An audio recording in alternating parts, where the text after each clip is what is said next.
అశ్విన్ భాయ్ brother నేను Venkat NTV. చెప్పండి brother. మీరు చెప్పేదేమో శివతత్వం, ప్రమోషన్లో గే ప్రమోషన్ చేసావు, ఏంటి ఇది? ఏదేది గే గే గే అంటే గే అంటే ఒక చేసావు కదా ఒక వీడియో బాగా వైరల్ అవుతుంది. ఏది? ఒక అబ్బాయితో పూల చొక్కా, టమాటా టమాటా అర్ధనారీశ్వరుడు అంటే ఎవరు? ఏది గేనా? అర్ధనారీశ్వరుడు అంటే ఎవరు? నేను అడుగుతున్నా మిమ్మల్ని, అర్ధనారీశ్వరుడు అంటే ఎవరు అని అడుగుతున్నా. అర్ధనారీశ్వరుడు శివుడు మరి కాదు. మీరు అంటే నా పాయింట్ ఏంటంటే, నేను నా సినిమా ప్రమోషన్ కోసం ఈ షర్ట్ వేసుకొని నేను ప్రతి చోటికి వెళ్తున్నప్పుడు ఒక్కొక్కరు ఒక కాన్సెప్ట్తో వస్తారు. నేను అలాగా ఇంకొక మాట ఏంటంటే, మొన్న ఒక అమ్మాయి స్నేహ అని, తను ఒక అమ్మాయి వరంగల్ నుంచి ట్రాన్స్జెండర్ వచ్చి నాతో అడిగింది, నేను చేసి ఐఎమ్ కమింగ్ టు మీ క్వశ్చన్కి వస్తున్నా.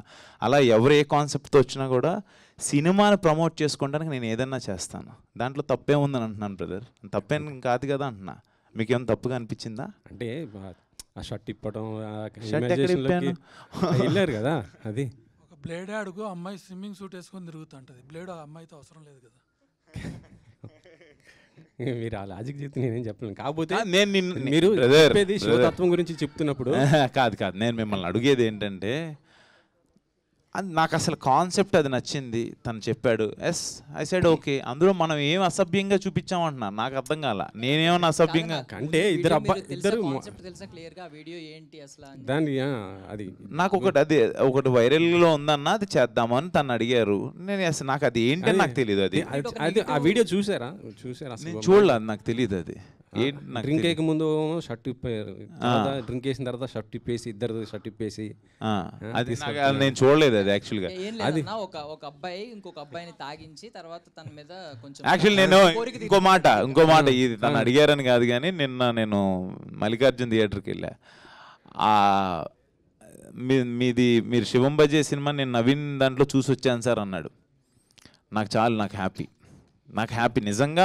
మల్లికార్జున్ థియేటర్లో ఒక 4 కుర్రోళ్ళు వచ్చి, అన్న మీరు నవీన్ పోల్సొక్క ఉంటాడు కదా, దాంట్లో మీరు కనపడ్డారని మీ సినిమాకి వచ్చి, అంటే శివం బజే అక్కడ చూసి వచ్చామన్నారు. I felt happy. బట్ నాకు ఆ వీడియో వెనకాల ఏంటని నాకు తెలియదు కానీ, నాకు శివం బజేని ప్రమోట్ చేసుకోవాలనే ఉద్దేశంతో వెళ్ళాను. అది ఎవరు నన్ను ఏదైనా ఇబ్బంది పెట్టుంటే నన్ను మందించండి. మిమ్మల్ని ట్రోల్ చేస్తున్నారు. నేను అసలు తెలియదబ్బా, మనకు సోషల్ మీడియాలో మనం. సరే ఇంకొకటి ఒక నిమిషం, ఇంకోటి ఏంటంటే మీరు ఒక లాజికల్గా చెప్పారు సినిమాలో, అంటే హీరోకి కళ్ళు అంటే నిజంగా కుక్క కళ్ళకి మెమరీ ఉంటుందా? ఈ క్వశ్చన్ డైరెక్టర్ గారిని అడిగితే కరెక్ట్ కదా. అదే సరే చెప్పండి డైరెక్టర్ గారు. నిజంగా కుక్క అంటే బ్రెయిన్ కంటే మెమరీ ఉండొచ్చు, అది ఓకే. కళ్ళకి అది ఎలా మీరు అసలు దీన్ని ఎట్లా చేస్తున్నారు? అంటే దానికి లాజికల్గా ఏదో పంది కిడ్నీ తీసుకొచ్చి మనిషికి పెడితే బతికాడు, అది చచ్చిపోయాడు కదా, అతను పెట్టిన ఒక వారం రోజులకి చనిపోయాడు. ఈ కళ్ళకి మెమరీ అనేది ఎలా ఉంటుంది అసలుకి? ఇది మీరు ఎలా దీన్ని కన్వర్ట్ చేస్తున్నారు నాకు అర్థం కావట్లేదు. మూవీ చూసాను కాబట్టి మీరు దీంట్లో ఎక్స్ప్లెయిన్ ఇచ్చారు కాబట్టి నేను చెప్తున్నాను. ఎక్స్ప్లెనేషన్ అదే ఇవ్వబోతున్నాను. మళ్ళీ జినో ట్రాన్స్ప్లాంటేషన్ లాస్ట్ కొన్ని వంద ముందు నుండే ఉంది. జినో ట్రాన్స్ప్లాంటేషన్ అంటే మనిషి అవయవాలు దొరికినప్పుడు ఆల్టర్నేట్గా వెళ్దాం, అండ్ ప్రాక్టికల్లీ నడుస్తున్నాయి ఇవన్నీ. జినో ట్రాన్స్ప్లాంటేషన్ ఇప్పుడు 100% సక్సెస్ అవ్వలేదు. బట్ ఇన్ ప్రాక్టీస్లో that has given 85 to 90% success ఇచ్చింది. ఇది నమ్ముతారా? కానీ ఇది నమ్ముతారా? నేను ఆన్సర్ చెప్పాలంటే మీరు ఇది 80% అయిందని నమ్ముతారా? దాన్ని తీసుకొని ఇప్పుడు మనకు ఒక సినిమాటిక్ లిబర్టీ అనేది ఒకటి చిన్నది ఉంటుంది. కళ్ళు పెట్టిన తర్వాత, మీకు ఐస్ పెట్టిన తర్వాత జనరల్గా మాట్లాడాలంటే జెనెటికల్ కనెక్ట్ స్టార్ట్ అవుద్ది. నేను ఇన్ రివర్స్లో జెనెటికల్ కనెక్ట్ స్టార్ట్ అవుద్ది. ఆ జెనెటికల్ కనెక్ట్ స్టార్ట్ అయినప్పుడు ఈ బాడీ నుండి ఆ బాడీకి ట్రాన్స్ఫార్మ్ అయ్యే జెనెటిక్స్ ఉంటాయి.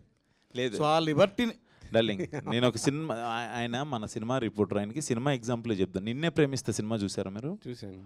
ఏంటది కదా? కళ్ళలేని వ్యక్తి కళ్ళు, నాగార్జున గారి కళ్ళు శ్రీకాంత్ అన్నకు రావటం, ఆ అమ్మాయి చూసి రావటం, చిన్న ఫీలింగ్ ఉంటుంది చూడండి. ఆ కళ్ళకి అదే కళ్ళు అని చెప్పి సౌందర్య గారు అమ్మడపడటం ఏది ఉంటాయి. సరే వదిలేయండి అవన్నీ. అంటే సినిమాటిక్ లిబర్టీ, నేను రౌండ్ ఆఫ్ చేస్తాను.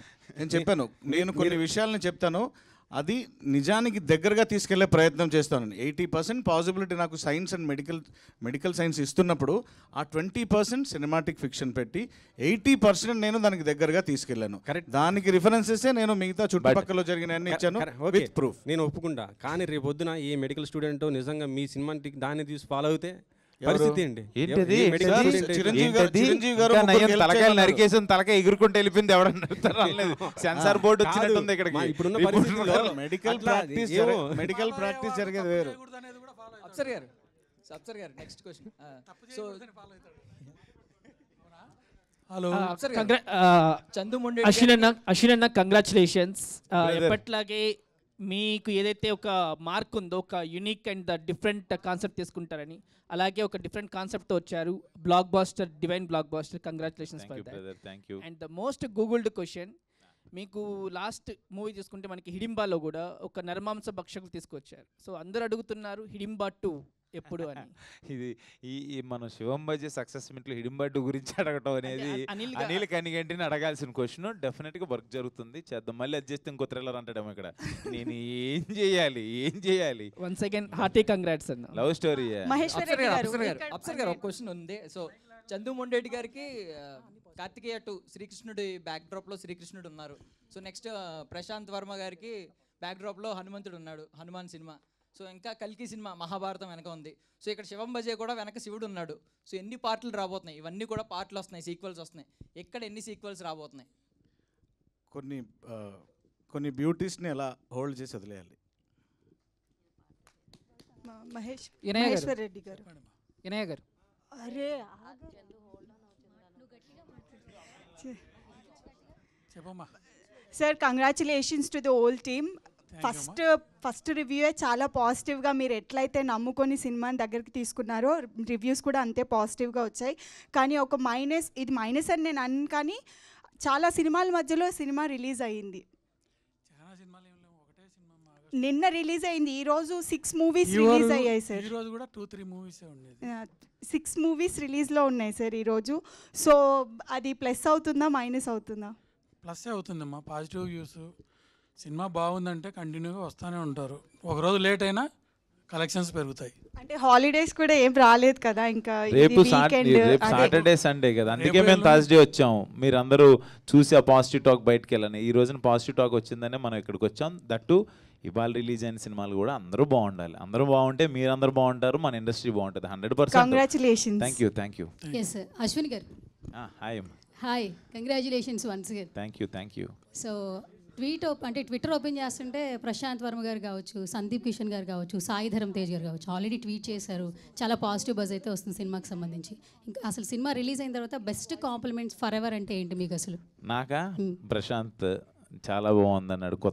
నేను తనకి ఆల్రెడీ పాయింట్ చెప్పిన తర్వాత కూడా ప్రశాంత్ వర్మ సినిమా చూస్తూ నేను అసలు అంటే చెప్పి చాలా రోజులు అయింది. నేను ఏ కథ విన్నా కూడా డిస్కషన్లో చెప్తున్నాను, చాలా బాగుంది, చాలా బాగా వచ్చింది అని చెప్పి. నాకు ఫస్ట్ హాఫ్ ట్విస్ట్ గురించి ఎస్పెషల్లీ మీకు అందరికి ఏదైతే నచ్చిందో ఆ ట్విస్ట్ రివీల్ చేద్దాను, ఆ ట్విస్ట్ గురించి చాలా బాగా మాట్లాడాడు. అండ్ సందీప్ ఇంకా చూడాల, తమ్మని ఇంకా చూడాల, రేపు చూడబోతున్నారు వాళ్ళు. రేపు మార్నింగ్ వేస్తున్నాం షో. కాదు ఆల్రెడీ వాళ్ళ కథ ఈ పాయింట్ అంత ట్రైలర్ ఆల్ ద బెస్ట్ చెప్తూ నాకు ట్వీట్ వేశారు. రేపు చూసేవాళ్ళు కొంతమంది ఉన్నారు. తమన్నా ఆల్ ద బెస్టే కదా వేసిన ట్వీట్. అంతే. ఇంకో క్వశ్చన్, మీరు ఇంటర్వ్యూస్లో చెప్పారు నేను ఎప్పుడు థియేటర్లో విజిల్ సౌండ్ వినలేదు అన్నారు. అంటే స్టేడియంలో ఆల్మోస్ట్ మీరు ఎప్పుడు విజిల్ సౌండ్ విన్నారు, నిన్నైతే థియేటర్ ఎక్స్పీరియన్స్ చేశారు. సో ఎలా అనిపించింది థియేటర్లో ఆ విజిల్ సౌండ్? ఎలా అనిపించింది? అంటే అది మనం అనుకున్న దానికి అక్కడ అరే దీనికి నవ్వుతున్నారంటే దీనికి నవ్వుతారని చెప్పి అనుకుని ఒక సీన్ చేస్తాం, ఇక్కడ క్లాప్స్ పడతాయి అని అనుకుంటాం. అవన్నీ నిన్న థియేటర్లో ఫస్ట్ ఇంట్రడక్షన్ సీన్ కావచ్చు, యాక్షన్ సీక్వెన్సెస్ కావచ్చు, ఇంటర్వెల్ ట్విస్ట్ కావచ్చు, క్లైమాక్స్కి అయితే శివయ్య ఎంట్రీకి అయితే అసలు అది ఆ విజిల్స్ అవి ఏంటంటే చాలా చాలా హ్యాపీగా ఉంది. అంటే ఆ క్లైమాక్స్, ఆ విజువల్స్ రావడానికి మెయిన్ వెనకాడకుండా బాగుంటుంది సార్, ఏం కాదు ఖర్చు ఎంతైనా పెడదామని చెప్పి ఖర్చుకేం వెనకాడకుండా చేసింది మహేశ్వర్ రెడ్డి గారు. ఆయన అడిగితే ఆ మహేశ్వరుడే చేయించాడు అంటాడు ఆయన. బట్ రియల్లీ అది ఆ డెసిషన్ అయిందే. ఇంకొకటి లాస్ట్ క్వశ్చన్ యాక్చువల్లీ, మీ ఈ ఫిలింలో అయితే సార్ మేము క్వశ్చన్స్ అడిగినట్లు లవ్ జోనర్లో ఎట్లా వస్తారు, ఎప్పుడు వస్తారని అడుగుతున్నాం. బట్ ఇందులో డైరెక్టర్ గారు మీరు ఆల్మోస్ట్ ఒక 20% మీరు లవ్ జోన్లో ఎలా ఉంటారో చూపించేసి ఇంటర్వ్యూలో కూడా చెప్పాను, కొంచెం ఉంటాయి అని చెప్పేశారు. అండ్ మీరు ఆది గారి కాంబినేషన్ అయితే నిజంగా చాలా బాగుంది. Thank you. అండ్ ఓంకార్ గారు సినిమా చూసారా? అన్నయ్య చూసారు, ముందే చూసారు. చెప్పారా? అయ్యో ఆయన చూసి ఆయన చెప్పకుండా 100% అదేం బయటికి రాదు. ఈయనతో మాట్లాడారు, అప్సర్ గారితో మాట్లాడారు, చూశారు, చోటాతో కూడా మాట్లాడారు. ఓకే డైరెక్టర్ గారు, వన్ లాస్ట్ క్వశ్చన్. సార్ డోగ్రాను మాకు ఇంట్రడ్యూస్ చేశారు. బేసికల్గా పెట్స్ లవర్స్ చాలామంది ఉన్నారు. ఈ మధ్య కాలంలో ఇర్రెస్పెక్టివ్ చూస్తున్నాం, డాగ్స్ సంబంధించి కొన్ని ఇష్యూస్ చూస్తున్నాం. యాక్చువల్లీ అశ్విన్ గారు ఆ క్యారెక్టర్లో ఆ ఎమోషన్స్ చూపిస్తున్నప్పుడు ఎవరైతే ఇర్రెస్పెక్ట్ చేస్తారో వాళ్ళకి మళ్ళీ రెస్పెక్ట్ పెరుగుద్ది, ఎస్పెషల్లీ డాగ్స్ సంబంధించి. ఆ నేమ్ కూడా చాలా క్యాచీగా ఉంది. అండ్ ఆ నేమ్ పెట్టడానికి రీజన్ ఏంటి? అలాగే పెట్స్ సంబంధించి మీకు ఏమైనా మెమరీ ఉందా, ఏమైనా ఎమోషన్ ఉందా, ఏమైనా చెప్తారా?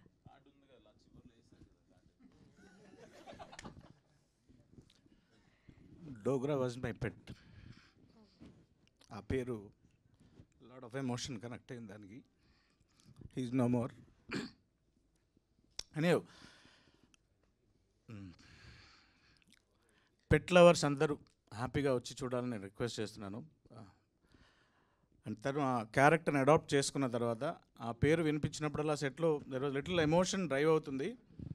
But the best what we can do for cinema is taking that character into this hero. And అద్దం సీన్స్లో కానీ అండ్ వేరే దగ్గర కానీ ఐ యూస్ టు రోజు అంటే ఏది మర్చిపోవాలని ట్రై చేస్తాం మనం, అది రోజు గుర్తొస్తూ ఉంటుంది. నేను స్క్రిప్ట్ రాసుకునేటప్పుడు చనిపోతుంది డోగ్రా అని రాసిన కరెక్ట్ 6 days తర్వాత వాడు చనిపోయాడు. నాకు ఏమవుతుందో అర్థం కాలేదు. ఒక ఇంట్లో వాతావరణం బాగాలేదు, వాడిని ఎంత మర్చిపోవాలనుకున్నా రోజు స్క్రిప్ట్లో ఆఫీస్లో ఏదో ఒక టైంలో ఎవరో ఒకళ్ళు ఆ డోగ్రా అనే పేరు వాడుతూనే ఉంటారనమాట. స్క్రిప్ట్లో రోజు ఫోటో పెట్టుంటాం. ఇట్ వాజ్ మెంటల్లీ చాలా స్ట్రెయిన్ అయిపోయిందనమాట నాకు. రోజు దాన్ని కొన్ని రోజుల తర్వాత అది అలవాటై ఎలాగైనా సరే ఆ పర్టికులర్ ఎమోషన్ని బాగా ట్రాన్స్ఫార్మ్ చేయగలిగితే సక్సెస్ అవుతుంది అనుకున్నాం. అండ్ ఆ ఎమోషన్ని థ్యాంక్ యూ అశ్విన్ గారు. ఆ డోగ్రా ఎమోషన్ని తీసుకొని ఆయన పోర్ట్రే చేసిన విధానం it was amazing. I request all the pet lovers specially, మీరు అమేజింగ్ ఒక్కసారి చూస్తే రెండోసారి కూడా వెళ్తారు. దట్ కైండ్ ఆఫ్ పెట్లో మీకు కనిపిస్తుంది అందులో. We have used more than 52 dogs and dog episodes ఇవన్నీ మీరు వెళ్ళి చూడండి. I will not reveal all that. చూడండి, it will be amazing. 100% love you Dogra. మీ నుంచి కూడా we also love you Dogra. ఎక్కడున్నా అశ్విన్ అన్న ఒక్క సెకండ్ 200% ఈ సబ్జెక్ట్ తిన కాకుండా ఇంకో డైరెక్టర్ చేసి ఉండొచ్చు.